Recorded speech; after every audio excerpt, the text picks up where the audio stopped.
జిల్లా నకరికల్లు మండలంలో police station రోడ్లో నరసరావుపేట నుంచి వస్తున్న ఆటో ఎదురుగా వస్తున్న constable two wheeler bike auto side కొంచెం రాసుకుందని ఆటో డ్రైవర్ చెప్పడం జరిగింది. నకరికల్లు పోలీస్ స్టేషన్లో పనిచేస్తున్న కానిస్టేబుల్ నా బండినే గుద్దుతావా అని ఆటో డ్రైవర్ ని తన ఇష్టానుసారంగా కొడుతుంటే డ్రైవర్ సారీ అని చేపిన కొడుతుంటే సార్ నీ కాళ్లు పట్టుకుంటాను వదిలేండి బ్రతిమిలాడిన వినిపించుకోలేదు. అక్కడున్న జనం వచ్చి కానిస్టేబుల్ ని అడ్డు తీస్తుంటే అయినా కొడుతున్నాడు అక్కడ ఉన్న జనం.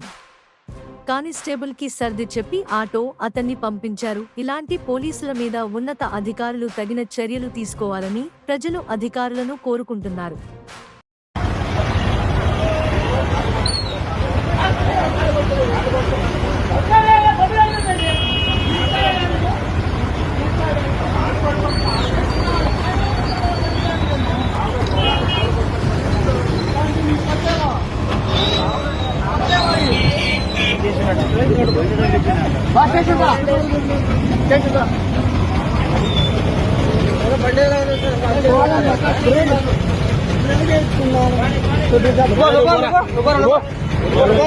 అంచెడు కొడుతున్నాడు